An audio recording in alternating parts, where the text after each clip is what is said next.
Меня зовут Суриков Виктор Петрович. Я доктор, я реаниматолог. И мы формируем авторские оздоровительные методики. Связаны они со звукорезонансной терапией. Мы изучаем, исследуем влияние звука на все органы, на системы, на здоровье человека. Звук мы рассматриваем как информацию, в первую очередь, как влияет звук на среду, в которой живет человек. И нашим таким помощником хорошим в этом является поющая чаша здоровья, как мы ее называем, потому что она уникальна по своим свойствам, по формированию звуковой волны, при помощи, то есть которую можно получить при помощи чаши. Начнем с того, что с древности люди, они очень серьезно относились к звуку. И Авиценна, и Пифагор, и Платон, и многие древние мыслители, они исследовали звук. Люди с древности наблюдали, что тот или иной звук, он может изменять состояние человека. В какое-то время это забылось, был непростой период и в нашей стране тоже. Но в настоящее время все стало возрождаться. Когда-то литье колоколов в России, оно было на самом высоком подъеме, то есть до 30-х годов колокола делали, в них везде звучание колоколов было. В 30-е годы все это стали уничтожать. Вот. И есть такие исследования английских, например, ученых, что в Москве не было никогда крупных эпидемий, потому что Москва была разделена на 47 секторов, и в ней всегда звенели в колокола. Сейчас колокола снова стали появляться везде, да, вы, наверное, заметили это.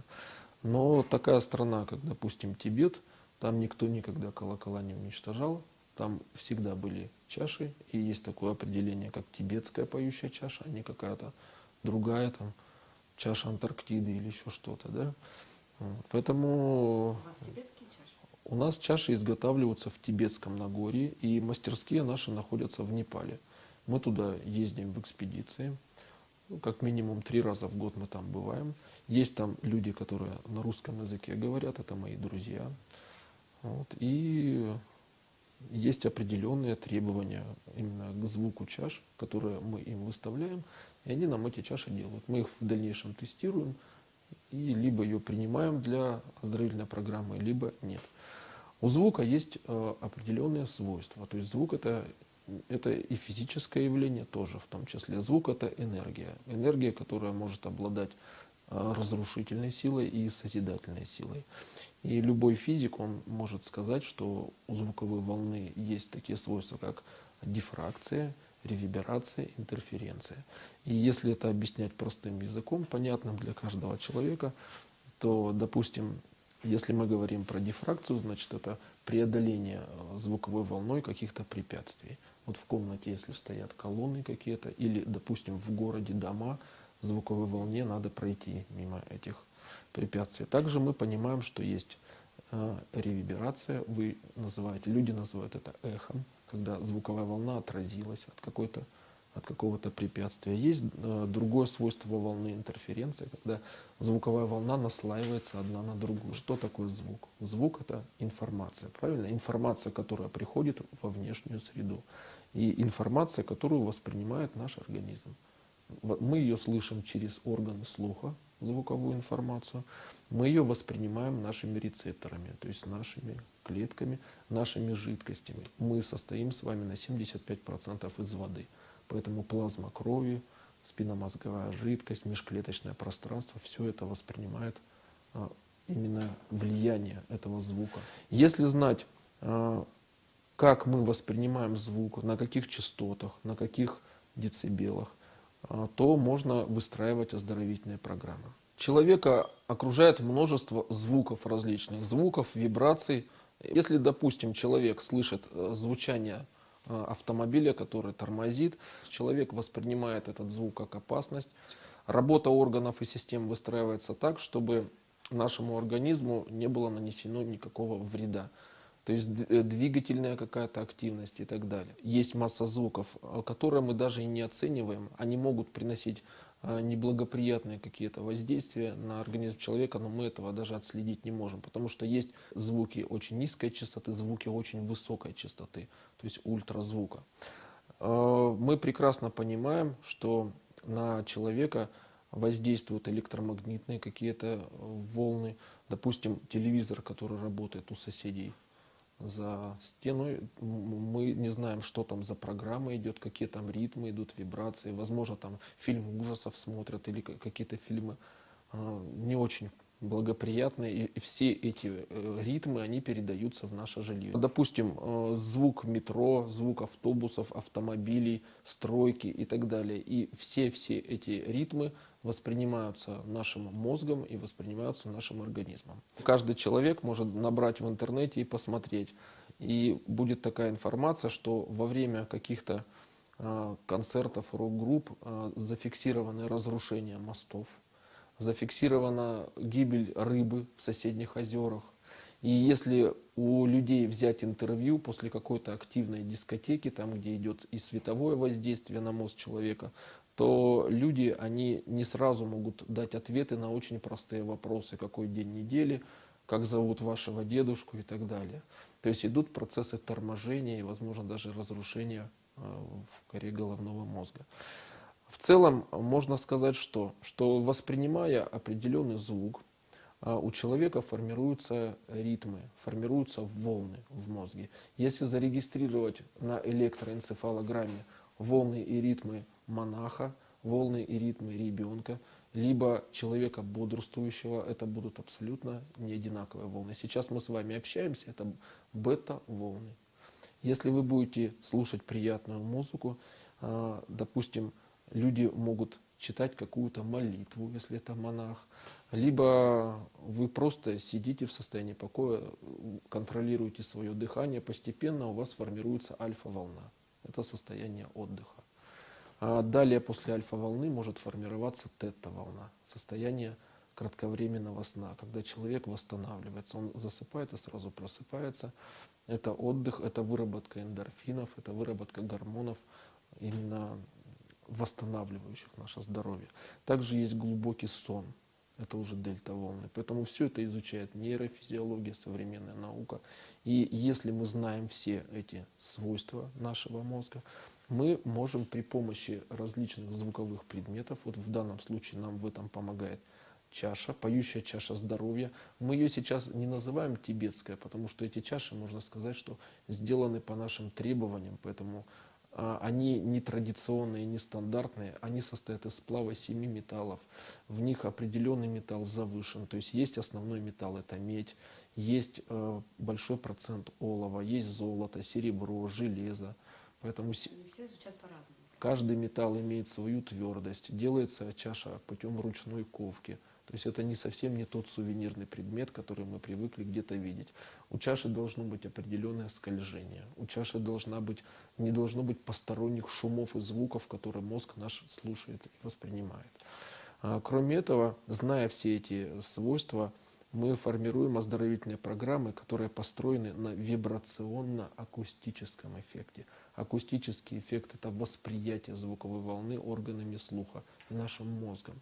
Когда мы говорим про вибрационную волну, это значит воздействие вибрации на нашу клетку, на мышечную ткань, на костную ткань, на жидкости, то есть на наше физическое тело, так скажем. Но у человека есть еще и энергетика, и не надо от этого отказываться. Сейчас есть направление науки, которое называется полевая физика, изучающая поля человека. Поэтому наша температура, тепло от нас — это все определенная энергия. Есть 7 полей, которые сейчас регистрируются наукой. Если мы работаем с вибрационной методикой и знаем рефлексотерапию, то мы можем ставить чашу на определенные участки организма человека. Идет воздействие на сосудистую стенку. Мы восстанавливаем микроциркуляцию в клетке. Мы восстанавливаем нормальный приток крови, нормальный отток крови. Мы изменяем структуру жидкостей. Мы убираем застойные явления. А как следствие мы убираем воспалительные различные процессы. То есть там, где нет застоя, там не может быть воспаления. Кроме этого, есть уникальное свойство звука. Я вам сегодня уже говорил, да, про то, что Москву прозванивали колокольным звоном, не было эпидемии. Да как же звук влияет на вирусы и бактерии? И, конечно же, это исследовали.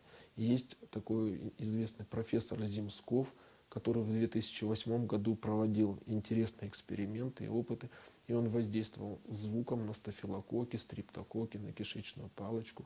И все было зарегистрировано. Это клинические исследования были, которые зарегистрированы были все.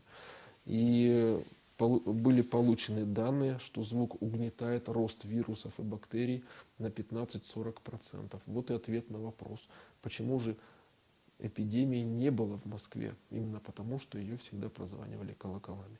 Поэтому, проводя оздоровительную программу с поющими чашами здоровья, мы, можно сказать, воздействуем еще и на вирусы, и на бактерии. Это профилактические мероприятия против простудных каких-то заболеваний, вирусных. Много у нас очень опытов, исследований, статистики в этих направлениях при различных состояниях. Но на сегодняшний день мы не можем говорить, что мы занимаемся лечением, мы занимаемся оздоровительной программой. И эти программы в различных формах мы, в общем-то, делаем, исследуем. Есть программы, направленные на работу с детьми. Есть программы, направленные на работу с беременными женщинами, допустим.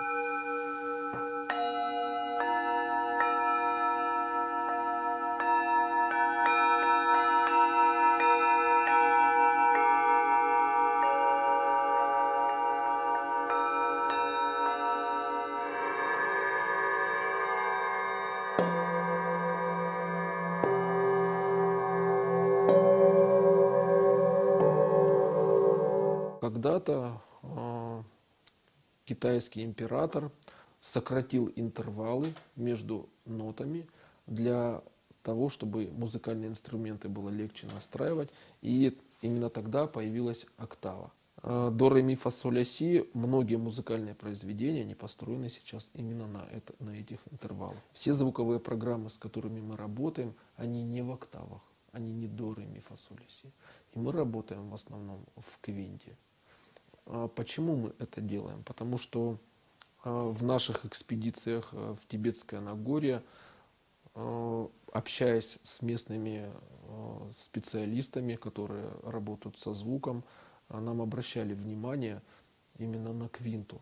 Мы применяем фа, до, соль, ре, ля, ми, си. Это уже квинта. Это определенный ритм, определенная частота, и мы понимаем, что наш мозг, наша печень, наше сердце, они звучат не на одной частоте. Поэтому есть ритмы и частоты, которые больше подходят к тому или иному центру. Надо понимать, что у человека есть преобладающая вибрация, преобладающий ритм. И вам может нравиться нота ре, а мне может нравиться, допустим, нота до. И о чем это говорит? О том, что если нам какой-то ритм нравится больше, значит он быстрее нас может привести в состояние гармонии, покоя, отдыха, восстановления. Если же какой-то звук вас раздражает, значит вам его лучше не слушать.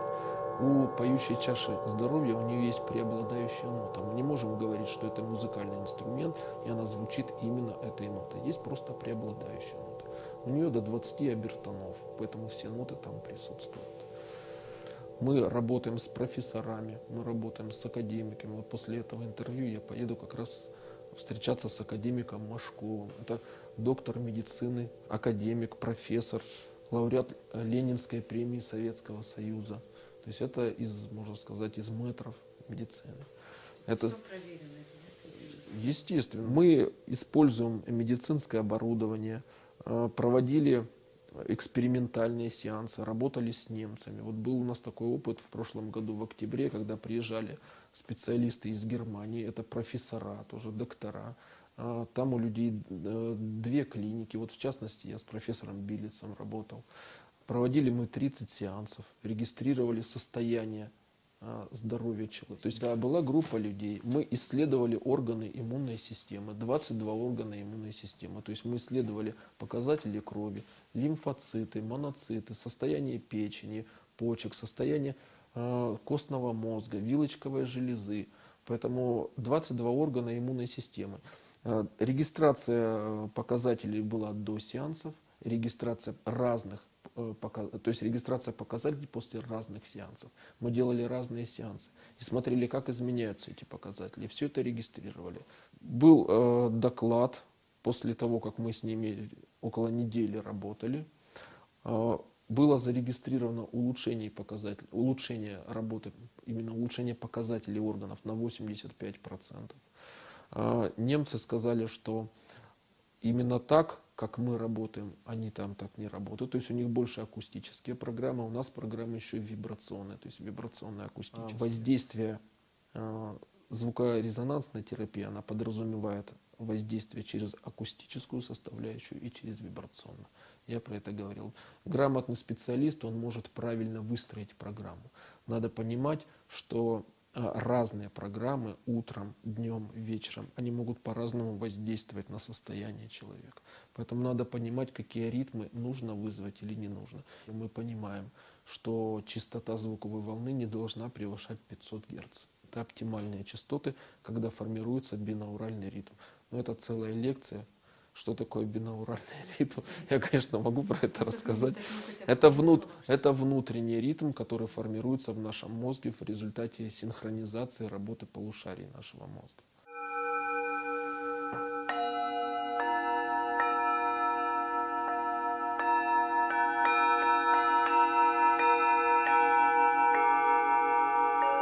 Если чаша кована из 7 металлов, не летая, качество звуковой волны очень сильно отличается от сувенирной. То есть, подождите, как их изготавливают, это тоже очень важно. Это очень важно. Очень важно состав металла, потому что это влияет на длину, на частоту, вот на все вот эти параметры, про которые мы с вами говорим. Звуковой сигнал, он должен быть достаточно длительным, чтобы мозг воспринял этот звук.